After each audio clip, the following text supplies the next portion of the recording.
అందరికీ హాయ్ అండి. ఈరోజు మన రెసిపీ వచ్చేసి అప్పటికప్పుడు చేసుకోగలిగే హెల్తీ ఫుడ్ బ్రేక్ఫాస్ట్ అండి. మన ఆరోగ్యానికి చాలా మంచిదండి. ఎదిగే పిల్లల నుంచి ముసలి వాళ్ళ వరకు ఎవరైనా తినొచ్చండి. మరి ఆ బ్రేక్ఫాస్ట్ ఏంటో వీడియోలోకి వెళ్ళి చూసేద్దామండి. ఒక గిన్నెలో 2 కప్పుల వరకు జొన్న పిండి జల్లించి తీసుకోవాలండి. 2 కప్పుల జొన్న పిండికి 1 కప్పు ఉప్మా రవ్వ వేసుకోవాలి.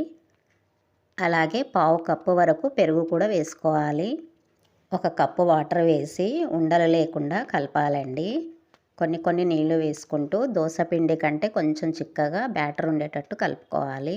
సన్నగా తరిగిన కొత్తిమీర, 1 పచ్చిమిర్చి ముక్కలు, రుచికి సరిపడా ఉప్పు, 1/2 టీ స్పూను వంట సోడా కూడా వేసుకోవాలండి. మొత్తం కలిపి మూత పెట్టి పక్కన పెట్టేసుకుందాము.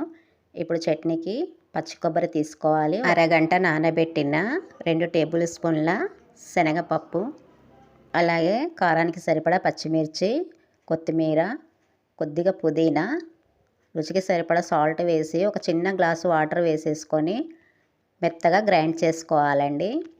ఇప్పుడు చట్నీ రెడీ అయిపోయిందండి. తాలింపు పెట్టేసుకుందాము.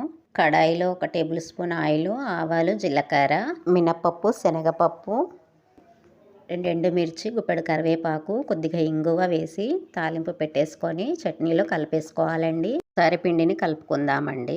పొంగనాల కడాయి వేడెక్కాక ఆయిల్ అంతా అప్లై చేసుకోవాలండి. కొద్దిగా అన్నిట్లో పిండి వేసుకోవాలి. నిండగా వేసుకోకుండా కొంచెం గ్యాప్ ఇచ్చి వేసుకోవాలండి. ఇప్పుడు మూత పెట్టేసి కాసేపు ఉంచి మళ్ళీ మూత తీసి చూద్దాము. రెండో వైపు కూడా తిప్పేసుకోవాలి. ఒక్కొక్కటి నెమ్మదిగా తిప్పుకోవాలండి. ఇలా తిప్పేసి కొంచెం ఆయిల్ వేసి మళ్ళీ కాసేపు పెట్టుకోవాలి. రెండో వైపు కూడా వేగాక తీసేసేయాలండి. ఇంతేనండి జొన్నపిండి గుంత పొంగనాలు. షుగర్ పేషెంట్స్, వెయిట్ లాస్ అవ్వాలనుకున్న వాళ్ళు పొట్ట నిండా తినొచ్చండి. ఎంత సాఫ్ట్గా వచ్చాయో చూడండి. మీరు కూడా ఇలా ట్రై చేయండి. బాయ్ అండి.